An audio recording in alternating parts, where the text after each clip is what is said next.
welcome back to the Critic's Critic.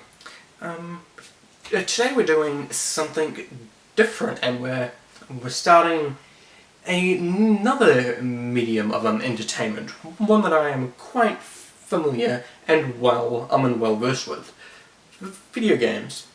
So, continuing from last month's trend of taking something which is overrated, I will today be looking at different reviews of Bioshock Infinite, which is a game I have talked about on this channel before if you've seen my Christian representation video, because that featured heavily in that video. But today we're looking at some of the other aspects of the game and seeing why it isn't a Bioshock game. Now, I have quite strong feelings towards this game. I don't know why. Mainly because I played all the Bioshock games like concurrently right after each other, and Bioshock Infinite was the one that was a real slog to get through and seemed really out of place and jarring after playing the previous two. I think that is mainly because it joins a long line of franchises lately who have sold their own soul and changed their style to fit with a more mainstream audience, such as James Bond, Serious Sam, Tomb Raider, the list goes on. And it's a shame, because most of the time, actually all of the time in this case, the niche market would have paid highly for another thing that they liked originally, rather than the mainstream audience catching on to this new one, but then not caring about the ones you've done previously, which is kind of what we see. So now that we've finished those opening statements, we can move on to our first review, which is from The Guardian. It is by Nick Cohen, and he rates it, a Bioshock Infinite, 5 stars, which, yes, that is a very common review, a common amount of stars. Out of interest, I would probably give the game about 2 stars. Well, it depends. As a isolated game on its own, I would give it about 3.5 stars. As a Bioshock game, I would give it 1.5 stars. So 2s is about in the middle there. Anyway. So the author of this review starts out by saying he met the head developer, Ken Levine, and was asking him about Bioshock and Bioshock Infinite. And I mean, Ken Levine said in response to like a particular aspect of the game's overarching narrative being cute, he went, "Nothing of this is an attempt to be cute." So, the reviewer goes, "I want anyone who picks up a copy of Bioshock Infinite to bear Levine's sentiment in mind. Indeed, upon a reflection, it feels like an essential footnote. Taken at face value, Bioshock Infinite is a ripping science fiction yarn, a beautiful art show, and a tactically laid shooter. Dig a little deeper, however, and you start wandering into the sort of high-minded philosophical territory that could fuel a dozen or so PhD dissertations, which isn't anything new onto a Bioshock game. But the whole philosophical quandaries is part of what makes the Bioshock game so great in the first place." That's the beauty of it, really. If surface detail is all that you care about, Bioshock Infinite will keep you well stocked. You can say that again. It looks gorgeous, its mechanics are sublime, and it's to Irrational's credit that the gameplay wrapped around the narrative is far more satisfying than that of its predecessor. If you ever played Bioshock, imagine a more layered environment where you can hold only 2 firearms, and you have the help of a roaming AI that occasionally heals you power-ups. So, a few things to unpack there. First of all, yes, it is basically a science fiction yarn. That's what the Bioshock games are. So, yeah, congratulations on that observation. A tactically layered shooter. I wouldn't call it that. This links into his next point of it being a more layered environment and a more satisfying gameplay than its predecessor. But the thing I love here, its predecessor is Bioshock 1, but Bioshock 2 is a thing that exists, which, as we all know, after anyone who's played that game, has easily the best gameplay of the Bioshock franchise. It took the admittedly pretty wonky mechanics of the first game and turned it into something that was fun, fluid, and actually workable in the game. And then Infinite just took the baby way out and just gave you 2 weapons at a time, even though in the previous two games you were able to hold every single gun you picked up throughout the course of the game concurrently and switch between them. Same with the plasmids. And how do you define a more layered environment?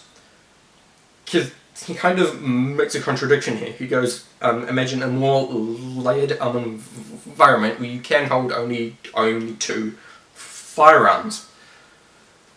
If you can only hold 2 firearms, that kind of shows that the Bioshock Infinite gameplay as a whole is a condensed, bite-sized version of the previous Bioshock games, and the maps reflect this as well.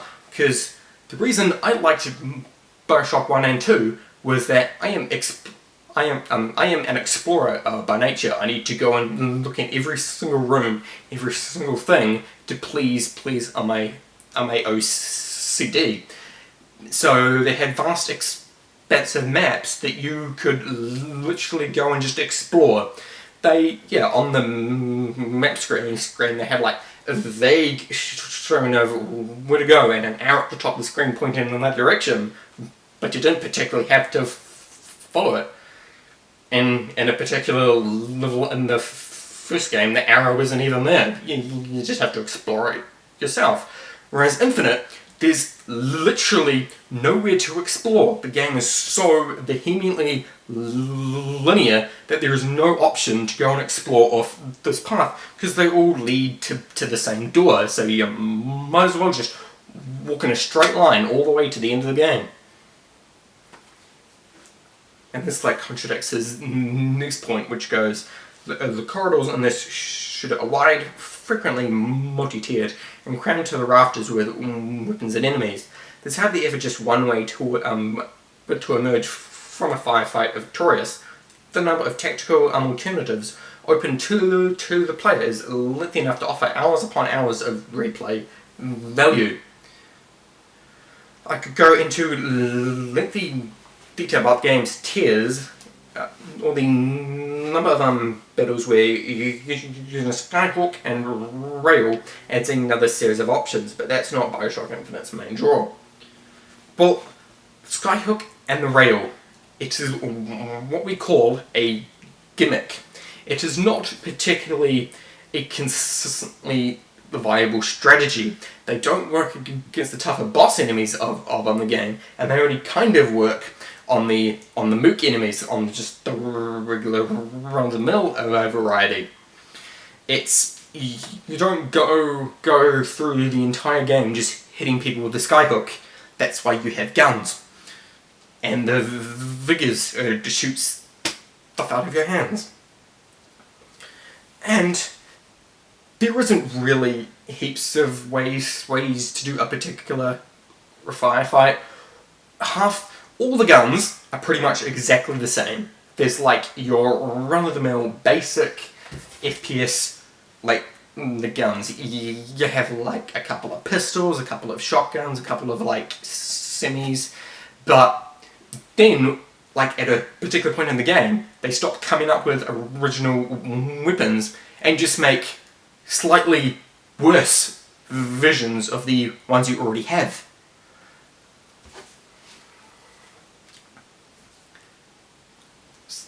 So the only variation amongst the gameplay is the tiers that you are able to open up, and the occasional vigor, but those don't really help the gameplay. They do, they slightly help your progress, but your main damage is still from a gun. The vigors don't really help you along. Whereas in the previous Bioshock games, the plasmids, as they were called in that game, you had to use them strategically. If you use them in a particular way, you wouldn't have to actually go in and just shoot stuff. If you were rewarded for smart gameplay, like in the second game, where there was the defense missions, if you set up all your traps or your plasmids correctly, it would reward you by doing that, and it would hinder you if you just waltzed in and tried to just shoot your way through. Whereas Infinite, there isn't any like strategy or like that involved. You can literally just walk in, shoot stuff, carry on, rinse, repeat. It gets boring after like the 4th level. So does the map variation, because they aren't varied maps. Like around about level 4 or 5 as well, you've seen pretty much all there is of Columbia, and then everything else is just variations upon that bland theme of just browns and yellows for the whole game, and the occasional blue. Whereas the previous games, they had actual variations and different themes to each level, or like completely submerged sections, or like an entire garden, like a huge boiler room. Like they were all like underwater city, but there was variation between them, and each level had a distinct theme. Each level theme in Infinite is just a slightly different variation of houses. Okay, our video review for today was courtesy of IGN, who are a big player in the video game industry. So let's see what that. Like the failed underwater utopia of Rapture before it, Columbia is drop-dead gorgeous to look at. A vibrant color palette practically ignites the screen, detailed with gorgeous architecture and distant vistas. Columbia is a rich, developed setting, more so than almost any other game I can think of, particularly when playing on PC. It isn't a richly developed setting. If you had played the first 2 Bioshock games, you would know this. They are much more expansive and explorative than just the 100 different corridors in Bioshock Infinite. It's basically a straight line, is the game's path.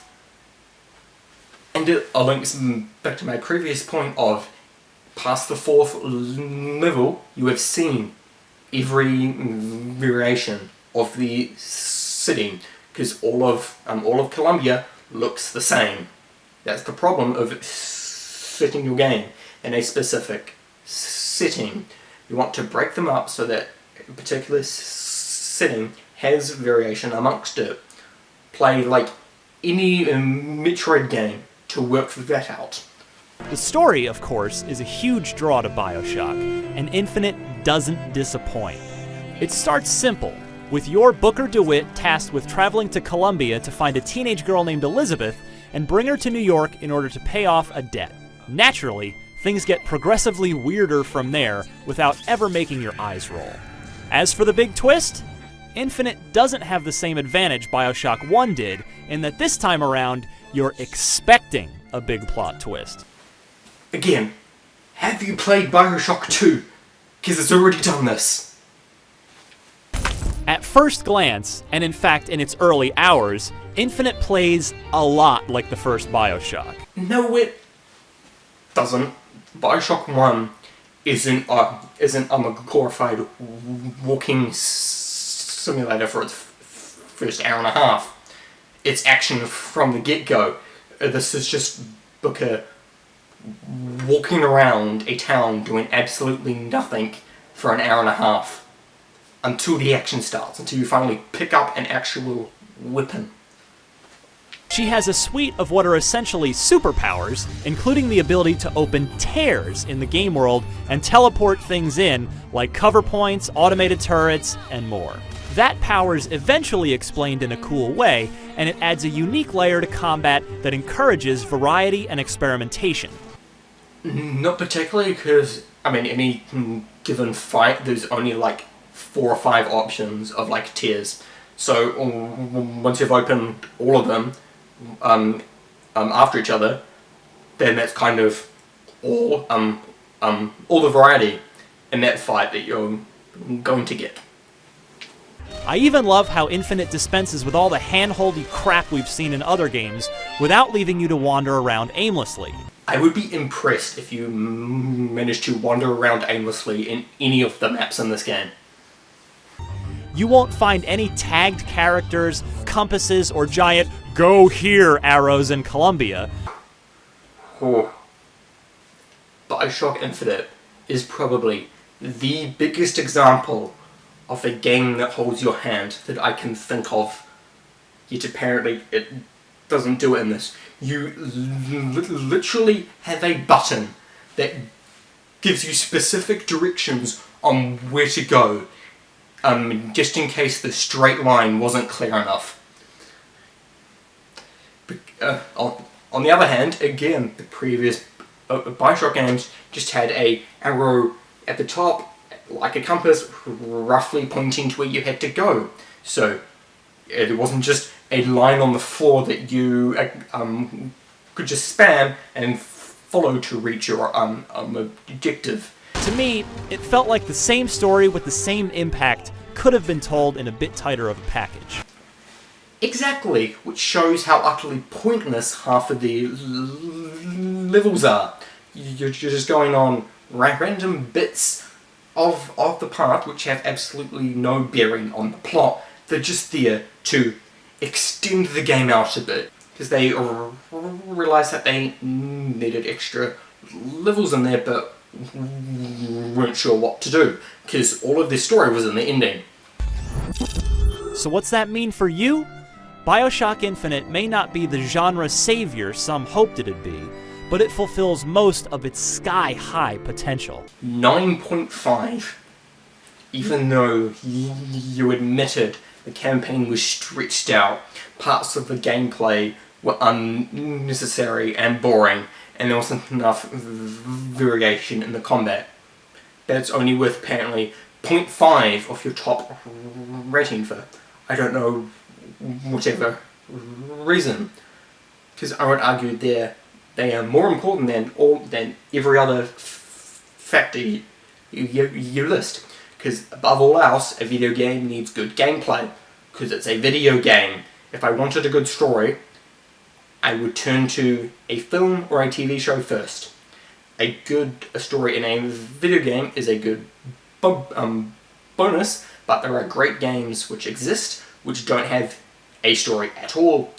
Basically, any game made before the turn of the century has no story, but is still a better game than this.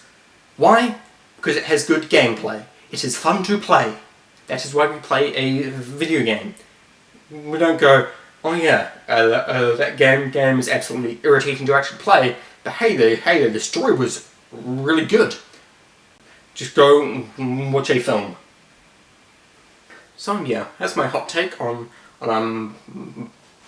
Bioshock Infinite.